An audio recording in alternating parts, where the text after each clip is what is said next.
Assalamu alaikum dear students. I am Miss Kiran. Today I am going to discuss with you rule number 6 for the naming of alkane. Rule number 6 is name of alkyl group are written before the name of parent hydrocarbon in alphabetic order or in order of increasing size separated by hyphen.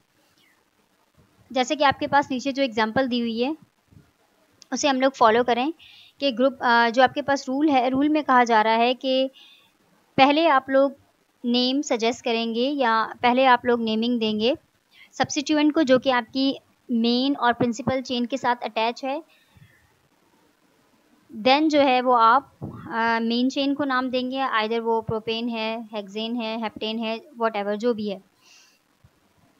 और अगर आपके पास एक ही chain में, एक ही जो main chain है उसमें दो या दो से ज़्यादा डिफरेंट अगर सब्स्टिट्यूएंट अटैच हैं तो उनके नाम, उनमें से पहले नाम किसको देना। अगर फॉर एग्जांपल आपके पास मिथाइल है एक ही प्रिंसिपल चेन में और उसके साथ प्रोपाइल आ गया है या इथाइल आ गया है, तो आपको सबसे पहले कौन से सब्स्टिट्यूएंट को नेम देना है। तो अकॉर्डिंग टू रूल जो आपके पास मेंशन है उसमें है कि अल्फ़ाबेटिकल ऑर्डर, कि आपने क्या करना है, सब्स्टिट्यूएंट को नाम देते वक्त उनका अल्फ़ाबेटिकल ऑर्डर फॉलो करना है या उनके साइज़ को देखना है, इंक्रीजिंग साइज़।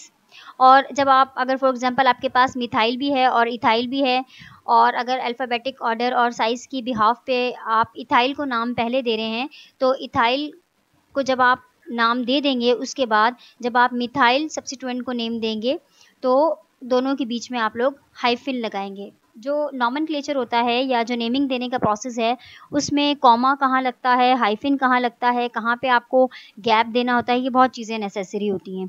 तो अगर आपके पास दो सब्स्टिट्यूएंट आ रहे हैं एक मेन चेन में, दोनों सब्स्टिट्यूएंट में से पहले नाम किसे देना है, तो अकॉर्डिंग टू रूल आप उनके साइज़ को देखेंगे और अल्फ़ाबेटिकल ऑर्डर को फॉलो करेंगे। और फिर एक को जब आपने नाम दे दिया उसके बाद जब आप दूसरे सब्स्टिट्यूएंट को नाम देंगे तो उनके दरमियान हाइफिन लगाएंगे। When rule number 7, when two or more like groups are present, their number are indicated by prefixes di, tri, tetra. Their numbers are grouped together and are separated by commas. कि जैसे कि आपके पास यहाँ पर है 5 carbon वाले chain है, तो मास्टर चेन जो आपकी हो जाएगी वो होगी पेंटेन। यहाँ पर कार्बन नंबर एक ही कार्बन पे सेम सब्स्टिट्यूएंट अटैच हैं। जैसे कि आपके पास कार्बन नंबर 2 है, कार्बन नंबर 2 पर ही सेम सब्स्टिट्यूएंट जो कि मिथाइल ग्रुप है अटैच हैं, तो आप इसे नाम किस तरह से देंगे कि आपके पास यहाँ पर सेम कार्बन के ऊपर जो कि कार्बन नंबर 2 है सेम सब्स्टिट्यूएंट मौजूद हैं और दो बार हैं, दो मिथाइल ग्रुप हैं, तो आप यहाँ पर डाई टर्म यूज़ करेंगे।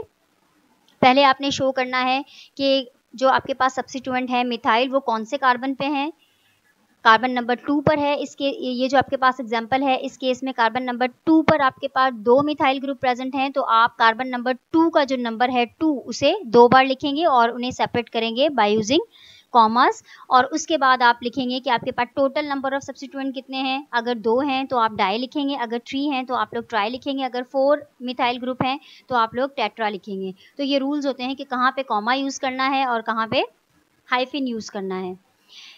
Rule number 8, if two identical groups are appear at the same carbon, जैसे कि यहाँ पर आपको एग्जांपल में दिया गया है कि जो कार्बन नंबर 2 है वहाँ पर दो methyl group same substituent present है सेम कार्बन नंबर पे, तो आप लोग क्या करेंगे कि उस कार्बन का नंबर रिपीट करेंगे, प्रीफिक्स लगाएंगे, उसके बाद डाई, ट्राई, टेट्रा, और जो आपने दो बार डिजिट को रिपीट किया है उसे आप कॉमे से सेपरेट कर देंगे।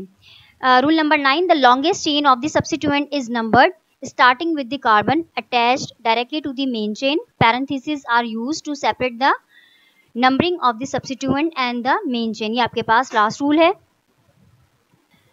जब आप किसी भी अल्केन को नाम देते हैं तो पैरेंथेसिस यूज किया जाता है to separate the numbering of the substituent and the main chain. ठीक है, ये तो थे हमारे पास rule for the nomenclature of alkane. अब नेक्स्ट जो हमारे पास है वो है the structural formulas in and names for the simple alkanes are used in the following table. यहाँ पर जो आपके पास टेबल है, आपके अगर आप लोग अपनी टेक्स्ट बुक देखें तो वहाँ पर ये टेबल मेंशन है पेज नंबर 113 पर। तो इस टेबल में आपको जनरल जो हैं सिंपल अल्केन उनका फार्मूलाज दिए गए हैं और उनकी नेमिंग की गई है और थोड़ा सा लाइन स्ट्रक्चर भी उनका ड्रॉ किया गया है। ये लाइन स्ट्रक्चर भी आपके पास कभी कभी एग्जाम में आ जाता है जब आपसे नॉमेनक्लेचर के बारे में पूछा जाता है। यहाँ पर है आपके पास मीथेन, इथेन, प्रोपेन से लेकर नॉनेन तक, मतलब carbon number 1 to carbon number 9। जैसे कि आप लोग को पता होगा, मैट्रिक क्लास में भी आपने स्टडी किया होगा कि जो जनरल फार्मूला होता है अल्केन का वो होता है CnH2n+2। तो जो मीथेन है इसमें आप 2 हाइड्रोजन और ऐड कर देंगे तो ये इथेन बन जाएगा। फिर इसी तरह उसे आप जनरल फार्मूला के अकॉर्डिंगली, जब जनरल फार्मूला को आप फॉलो करेंगे +2 करते जाएंगे यहाँ पे हाइड्रोजन, तो इथेन से प्रोपेन, प्रोपेन से ब्यूटेन, इस तरह से जो है वो अल्केन की चेन आगे बढ़ती चली जाएगी। इसके बाद जो आपको यहाँ पर ये लाइनिंग दी हुई है, एग्जाम में कभी कभी ये लाइनिंग भी आ जाती है और इस लाइनिंग के अकॉर्डिंगली आपको नेम सजेस्ट करना होता है अल्केन का। तो आपको कैसे पता चलेगा कि ये चेन कौन से अल्केन की है, कितने नंबर ऑफ कार्बन इस जो है वो लाइनिंग स्ट्रक्चर में मौजूद हैं। तो इनकी ये जो साइड होती है यहाँ पर, इसे आप सजेस्ट करेंगे। सपोज करेंगे कार्बन नंबर 1 है और ये वाली साइड जो है वो कार्बन नंबर 2। इसी तरह यहाँ पर प्रोपेन के केस में 3 कार्बन वाली चेन होती है, carbon number 1, carbon number 2, carbon number 3, carbon number 1, carbon number 2, carbon number 3 and carbon number 4 butane. तो अगर इस तरह से आपके पास लाइनिंग स्ट्रक्चर आ जाता है कभी भी एग्जाम में, तो आप लोगों ने ये जो इसके नोड्स हैं इन्हें आप लोग ऐसे सपोज करें कि ये कार्बन है। ठीक है, तो ये भी आपके पास इस तरह से भी एग्जाम में आपके पास ये आ सकता है।